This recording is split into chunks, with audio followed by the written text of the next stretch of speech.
Hello बच्चों, कैसे हैं आप? आई होप आप बिल्कुल अच्छे होंगे।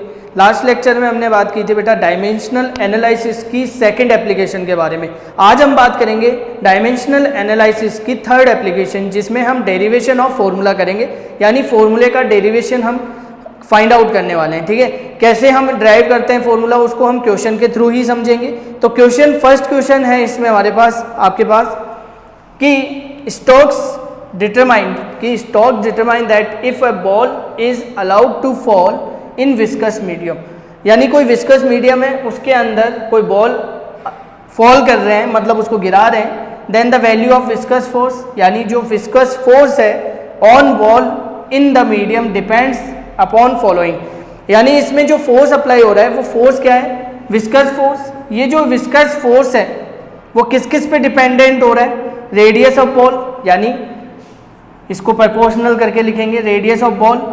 ठीक है, कोफिशिएंट ऑफ विस्कोसिटी, जिसको हमने डिनोट किया नीटा से, एंड वेलोसिटी ऑफ बॉल। ठीक है, इसकी पावर आप कर दीजिए a, इसकी पावर b और इसकी पावर c। अब प्रोपोर्शनल साइन को हटा दीजिए तो एक कांस्टेंट आ जाता है k, तो पावर कितनी? a, नीटा की पावर b और v c। देखो बेटा, हमने लिखा इसको कि f equal k r a Neeta b v की पावर c। ठीक, यहाँ पे नीटा जो है वो कोफिशिएंट ऑफ विस्कोसिटी है, और सबसे पहले आप देखो इसे इक्वेशन दे दीजिए फर्स्ट, इसकी दो साइड है LHS और एक RHS। इसका डायमेंशनल फॉर्मूला लिखिए आप m1 L1 t की पावर -2, ये फोर्स की डायमेंशन हो गई।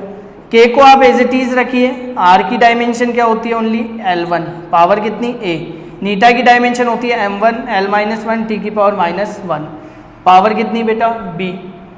फिर आती है वेलोसिटी की L1 t की पावर -1 और पावर कितनी? c। यानी जो भी टर्म्स दे रखी है उन सबकी क्या लिख देंगे आप? डायमेंशन लिख देंगे। उसके बाद देखो ये एज इट इज रहने वाली है। ठीक है, k। अब देखो बेटा इनको सॉल्व कर लो, यानी इनको कंबाइंड फॉर्म में लिख लो सबको। तो यहाँ लिखते हैं, देखो बेटा m तीनों में यहीं पे है, तो m की पावर b। l देखो, l की पावर a, l की पावर -b, l की पावर c, तो आप लिखेंगे l की पावर a -b और +c। देखो इनमें बेस सेम है तो पावर ऐड ऑन हो जाएगी, बट ये ध्यान रखना ये पावर भी क्या होगी इसके साथ? ऐड ऑन होके आएगी। तो t की पावर, अब t को देख लो, t की पावर -b, t की पावर -c। ठीक है, कंपेयरिंग आप क्या करेंगे? कंपेयरिंग करेंगे, जो भी आपके पास m है, m को m से, l को l से, t को t से।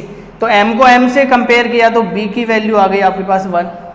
ठीक है, फिर l को l से कंपेयर किया, l -b + c = 1, एंड इसको कंपेयर किया -b - c = -2। यहाँ से b की वैल्यू यहाँ रख दीजिए, तो -1 - c = -2, ये 1 उधर जाएगा तो -c = -2 + 1 यानी -1। तो c की वैल्यू कितनी आ गई आपके पास? 1। c की वैल्यू आ गई, b की वैल्यू आ गई, दोनों वैल्यूज़ आप यहाँ पुट कर दीजिए। तो a - b की जगह 1, c की जगह 1, तो ये कट गया, तो a की वैल्यू कितनी आ गई? 1 आ गई।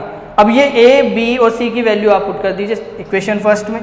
तो f इक्वल आ जाएगा आपके पास k r की पावर 1, नीटा की पावर 1 और v की पावर 1। तो f इक्वल आ गया k r नीटा v। ठीक है बेटा, यहाँ पे एक्सपेरिमेंटली देखा जाए तो k की वैल्यू आपके पास होती है 6 पाई, जिसे आप क्या लिख देंगे लास्ट में? यानी k की वैल्यू कितनी होती है? 6 पाई। तो f की जो वैल्यू आ जाएगी फाइनल, वो कितनी आ जाएगी? 6 पाई नीटा r v। ठीक है, ये आपके पास थर्ड एप्लीकेशन का फर्स्ट क्वेश्चन हमने सॉल्व कर लिया। देखो बेटा नेक्स्ट क्वेश्चन है आपके पास, time period of an oscillating water bubble depend on pressure P, density D and energy E, derive the formula. ठीक है, फॉर्मूला ड्राइव करना है। तो टाइम पीरियड जो है वो डिपेंड कर रहा है बेटा किस किस के ऊपर? प्रेशर के ऊपर, डेंसिटी के ऊपर और एनर्जी के ऊपर, पावर A, B और C। ठीक है, यहाँ से क्या करोगे आप? प्रोपोर्शनल साइन को हटा दीजिए, तो आपके पास आ जाएगा एक कांस्टेंट k, P की पावर A, D की पावर B, E की पावर C। अब क्या करना है बेटा? आपको डायमेंशन पुट करनी है। तो बेटा इसकी डायमेंशन रखिए आप m0 l0 t की पावर 1 के ऐसे कैसे। प्रेशर की डायमेंशन m1 l-1 t की पावर -2 पावर a। डेंसिटी की m1 l-3 t की पावर b, ठीक है। एनर्जी की m1 l2 t की पावर -2 पावर c। तो यह आ जाएगा आपके पास k, ये तो एज इट इज़ रहना है, ठीक है।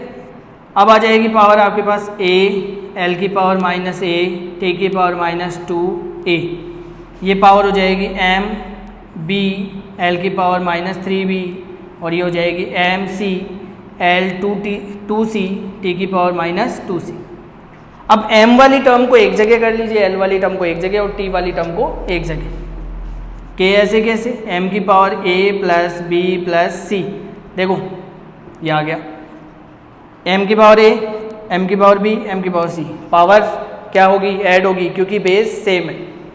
l की पावर -a -3b और +2c, ऐसे ही t की पावर -3b -2c, ठीक है। और ये ब्रैकेट, सॉरी यहाँ तो t है नहीं हमारे पास, ये आएगा सॉरी 2a, ठीक है बेटा, ये आ गया -2a -2c, ठीक है। यहाँ पे पावर m0 l0 t की पावर 1, कंपेयर कर लीजिए तो a plus b plus c equal 0, -a -3b plus 2c equal कितना 0, -2a -2c इक्वल कितना 1। देखो बेटा 1 है पावर। यहाँ पे सोल्व कर लीजिए सबसे पहले, तो a प्लस b इक्वल आ जाएगा आपके पास 1/2, ये वैल्यू आप यहाँ रख दीजिए, सॉरी a प्लस c, ये वैल्यू उठा के आप यहाँ रखेंगे तो b की वैल्यू आपके पास आ जाएगी ये आएगा -1/2, तो पावर b की वैल्यू आ जाएगी b/2। यहाँ से देखो बेटा आप a की वैल्यू फाइंड आउट करते हैं तो -1/2 -c, ये a की वैल्यू आप यहाँ पुट करते हैं तो -1/2 -c -3 multiply 1/2 plus 2c equal कितना 0। इसे सॉल्व कर लीजिए, प्लस तो ये कितना हो जाएगा 1/2 plus c -3/2 plus 2c equal 0, ठीक है।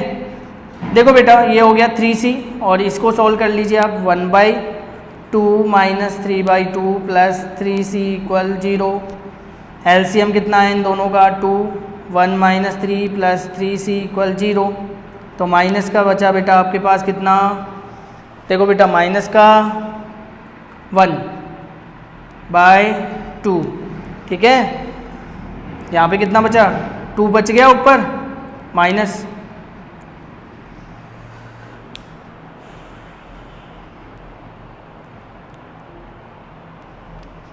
ये सॉल्व किया बेटा आपने इस c को, 3c हो गया, इसको सॉल्व करेंगे आप।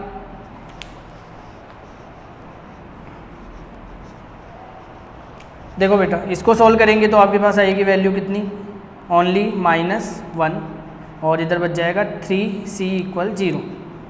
इन दोनों को सॉल्व करेंगे -1, ठीक है। इस माइनस को उधर लेके जाएंगे तो 3c इक्वल 1, c इक्वल 1/3, ये c की वैल्यू आ गई। c की वैल्यू आप कहाँ पुट कर दीजिए, a की जगह रख दीजिए, तो a इक्वल -1/2 -1/3, एलसीएम लोगे तो 6, ठीक है। -3 -2 यानी -5/6, ये a की पावर आ गई, यानी a की वैल्यू आ गई, c की वैल्यू आ गई। अब इन तीनों को आप पुट कर देंगे यहाँ पे, तो t इक्वल आपके पास फाइनल आ जाएगा k p की पावर a कितना है बेटा -5/6, b है आपके पास 1/2 और c है आपके पास 1/3, तो ये आपके पास आंसर आ गया, ठीक है। इसके बाद ऐसे ही नेक्स्ट क्वेश्चन है आपके पास, देखो बेटा नेक्स्ट क्वेश्चन है, if energy E, velocity v and force F be taken as fundamental quantities then what are the dimension of mass.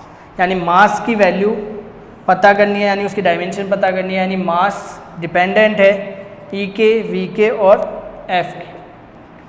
M equal constant K ले लीजिए, E की पावर A, B और C, पावर C। तो m मास तो m1 L0 t की power 0 k question first.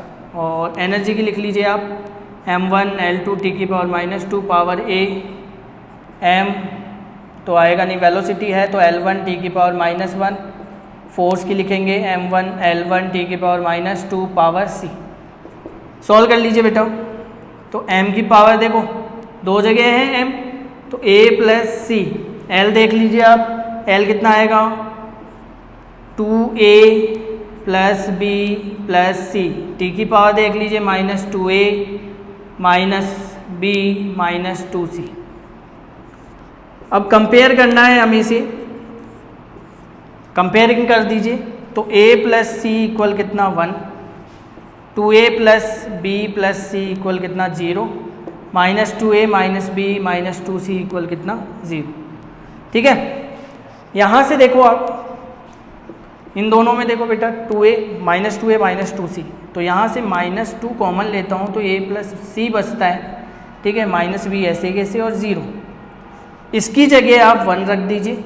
ठीक है, तो -2a मल्टीप्लाई 1 -b इक्वल 0। इस 2 को उधर भेजेंगे तो -b इक्वल 2, तो b की वैल्यू आ गई -2। ये -2 आ गया आपके पास। ठीक है, यहाँ से वही सेम a की वैल्यू फाइंड आउट कर लीजिए, तो 1 - c, ये a की वैल्यू यहाँ पुट कर देंगे तो 2 1 - c प्लस b की वैल्यू कितनी है -2 प्लस c इक्वल 0। तो यह हो गया 2 -2c -2 प्लस c इक्वल 0। ये प्लस c है -2c, तो कितना बचेगा ओनली -c। ये -2 ये -2 कैंसिल आउट, तो माइनस का c बचा। ठीक है, इक्वल कितना 0, तो c की वैल्यू कितनी आ गई बेटा आपके पास 0। c की वैल्यू 0 आ गई, यहाँ रखें तो v की वैल्यू कितनी आ गई 1। ठीक है, a की वैल्यू आ गई, c की वैल्यू आ गई, b की वैल्यू आ गई। वैल्यू में यहाँ पे फॉर्मूले में रख दो, तो m इक्वल के e की पावर 1, v की पावर कितनी है बेटा -2 और c की पावर 0, सॉरी f की पावर 0, यानी m इक्वल के e v की पावर -2। That's your answer. ठीक है, बाकी क्वेश्चन करेंगे नेक्स्ट लेक्चर के अंदर। ठीक है, और भी क्वेश्चन हैं जो नीट के लिए बहुत इंपॉर्टेंट है, वो भी हम कर लेंगे नेक्स्ट लेक्चर में, जिसमें हम प्रीवियस ईयर नीट में आए हुए क्वेश्चन भी सॉल्व करने वाले हैं। Okay, take care, bye bye.